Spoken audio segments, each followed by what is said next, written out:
Welcome to Midwest Whitetail. Like I mentioned last week, I've got some projects on the farm where I have to go into some of these dry food plots and rescue them. So I've got some spots where I can hunt during the season. We did that last year too. The drought was worse last year than it is this year.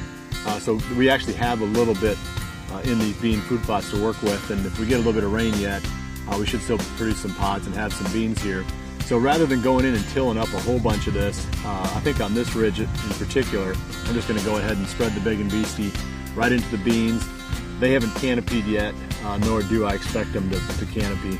If we get a rain, this Big-N-Beasty will germinate and come right up, along with these beans. So that's the project for now. I've got some more to talk about today in the episode, so I'm just going to get this started.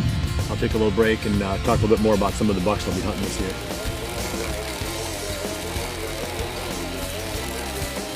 One of the questions I still get quite a bit is what the seeding rate should be when you're overseeding like this. And I bump it up just a little bit over what it would be if you were just planting this on tilled soil. So I guess I've got it probably at about 5 pounds per acre is about where I'm at on this. And if the soil's tilled, John at Frigid Forage recommends about 4 pounds per acre on the Big-N-Beasty. So we're bumping it up about 25% roughly. And that's because you're not going to get 100% germination when you're just broadcasting it on top of the ground. If we get some good rain though, and it soaks and it sits for a little while, it's amazing how much germination you will get just by putting it on top. If you look at it, there is quite a bit of beans in here yet.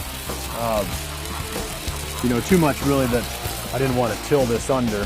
Wherever the beans are really thin, I'll walk a little bit slower. There's the spots where they're a little bit thicker, like coming up on this spot here, there's actually quite a bit of beans. I'll probably walk a little bit faster there so my rate drops down a little bit. The Big-N-Beasty doesn't like to grow if there's a canopy. So if the beans are canopied over, it's just not going to grow. So there's no point in getting it on real heavy in an area where the beans are, where you got a pretty solid stand. This is an important spot too. This little ridge going back to my right here is what we call Death Ridge. And if you've been watching this show over the years, you know that we talk about that spot a lot. We've killed a lot of nice bucks there. Mike Sawyer killed stickers there. I killed Survivor there. I killed the G5 buck there. We encountered the double G4 buck there in 2011.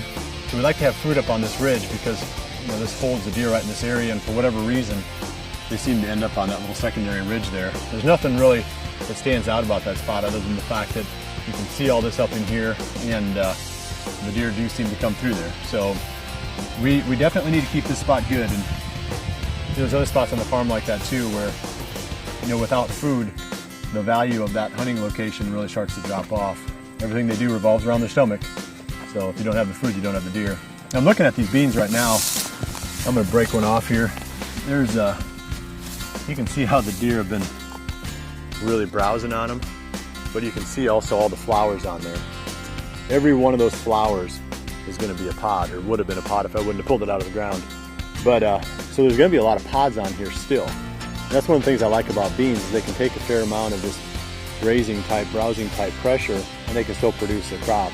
I wish we'd had more rain, because as the plant grows, it can grow fast enough to get ahead of the deer if you got adequate moisture.